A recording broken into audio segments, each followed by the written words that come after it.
हिंदीमध्ये एक गाणं आहे सुप्रसिद्ध, दुश्मन ना करे दोस्त ने वो काम किया है, उम्र भर का गम हमें इनाम दिया है. गेले जवळपास 38 वर्ष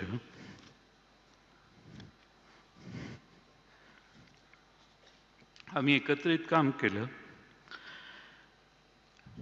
क्लासमेट म्हटलं की 10-12 वर्षाची साथ असते, पण मला आठवते 1991 पासून आम्ही विधानसभेच्या एका वर्गात जवळपास शेजारी शेजारी बसायचो. 1914 पासून तर शेजारी बसण्याचे प्रसंग अनेक आले. अनेक पैलू दादांचे आम्ही सगळ्यांनी जवळून पाहिले. माझ्याकडे तर प्रचंड आठवणी आहेत.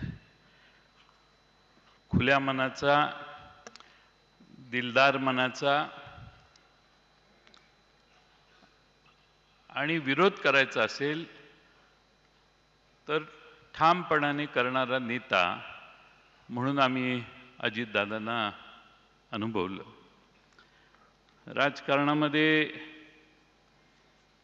गोड बोलावं लागतं, सर्वांना सांभाळून घ्यावं लागतं, असं मी त्यांना नेहमी सांगायचो.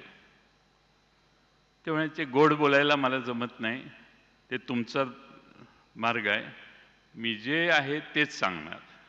मी एखाद्या मीटिंगच्या आधी सांगितलं की हे आता अमक्या अमक्या जिल्ह्यातले अमक्या अमक्या तालुक्यातले येत आहेत, थोडं शांतीनं घेऊ आणि नंतर आपण हँडल करू, मला सांगायचं आहे, आत्ताच सांगणार मी.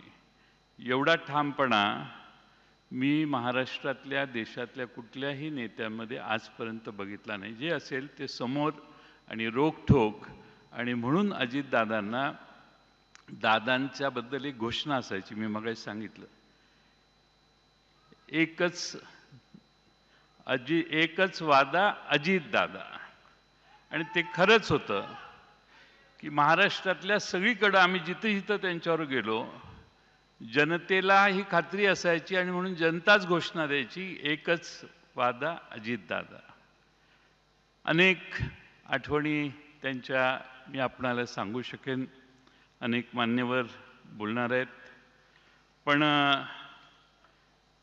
माझ्यासारख्या कार्यकर्त्याला वाटतं की अजितदादांचं एक स्वप्न होतं, महाराष्ट्र घडवण्याचं होतं, महाराष्ट्रातलं राजकारण घडवण्याचं होतं. आणि त्यासाठी हळूहळू पुन्हा मैदान तयार करावं, हळूहळू संघटना आणखीन जोरदारपणाने वाढवावी आणि एकसंघपणाने या मैदानात अधिक ताकदीनं काम करावं, हे दादांचं स्वप्न होतं. आणि हे स्वप्न पाहत असतानाच नियतीने मोठा घात केला. मी दादांना फार जवळून पाहिलं अलीकडच्या काळात.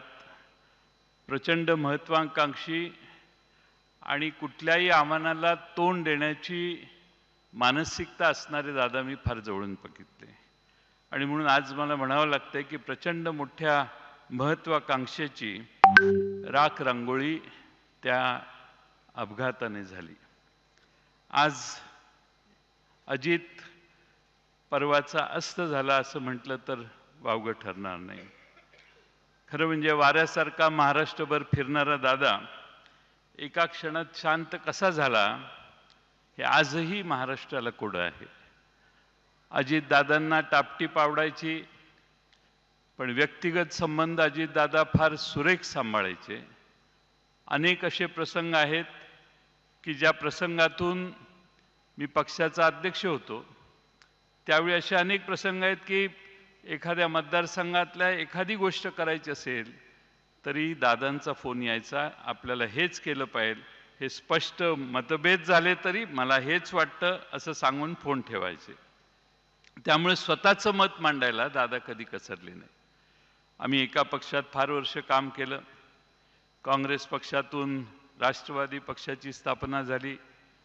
आदरणीय शरद पवार साहेबांच्या नेतृत्वाखाली पवार साहेबांचे त्यांच्यावर प्रचंड मोठं संस्कार होते आणि मी फार जवळून बघितलं अलीकडच्या काळात की पवार साहेबांच्यावर त्यांचं प्रचंड प्रेम होतं. आज खरं म्हणजे पवार साहेबांचा मी तर म्हणेन आजही पवार साहेबांचा हुकमी एक्का अजित पवारच होते. एवढा अजित पवारांच्यावर शरद पवारांचा त्यांच्या कर्तबगारीवर फार मोठा विश्वास होता. आज खरं म्हणजे आपण सगळे दादांना एकत्रित निरोप देण्यासाठी इथं आलोय किंवा श्रद्धांजली वाहण्यासाठी येतोय. मी नेहमी त्यांना म्हणायचो आबा गेल्यानंतर, दादा मी लहान आहे, आबा जाण्याच्या आधी आबा मोठे आहेत, तुम्ही मध्ये आहात, माझा नंबर फार मागचा आहे, मला बराच टाईम आहे कुठल्याही करिअरसाठीच्या. पण असं कधीही मनात आलं नाही की आबा जातील आणि त्यानंतर दादा देखील अचानकपणानं असे जातील. आणि म्हणून दादांना भावपूर्ण श्रद्धांजली मी अर्पण करतो. अनेक उद्योगपती इथं आहेत, त्यांच्यासाठी सांगतो. Many industrialists are sitting here. I would like to tell them, this man used to wake up at 5 o'clock. 6 o'clock he used to start his work. 6:15, 6:20 he used to be seen on the streets of Baramati or in any meeting where he used to call people and start meeting. माणसं 10 वाजता दिवस सुरू करतात, 12 वाजता दिवस सुरू करतात. The politicians usually start day by 9:30, 10, 11. But this man used to start day at 6 o'clock. एवढा कष्ट घेणारा, सकाळी 6 वाजल्यापासून संध्याकाळी 10-11 वाजेपर्यंत काम करणारा, ज्या माणसाला महाराष्ट्रात नाही देशात तोड नाही असा हा नेता होता. आणि म्हणून आज त्यांच्याविषयी आदरांजली वाहताना आम्हालाही फार दुःख होतंय, आपल्या सगळ्यांनाच दुःख आहे. आणि हा जो धक्का आपल्याला बसलेला आहे तो मला नाही वाटत कधी महाराष्ट्राच्या राजकारणातनं आपण कधी विसरू शकू. दादा गेल्याने महाराष्ट्राची मोठी हानी झाली. महाराष्ट्राचा अर्थसंकल्प 11 वेळा त्यांनी मांडला. मगाशीच आकडेवारी पाहिली. ही जी सगळी प्रगती महाराष्ट्राची झाली त्याचे एक साक्षीदार आणि प्रमुख भूमिका बजावणारे दादा होते. आणि म्हणून आज ज्याला स्वतःचा मतदारसंघ बांधायचा आहे, ज्याला स्वतःच्या मतदारसंघाचा विकास करायचा आहे, त्याने एकदा तरी आयुष्यात बारामतीला जाऊन विकास काय असतो हे पाहिलं पाहिजे.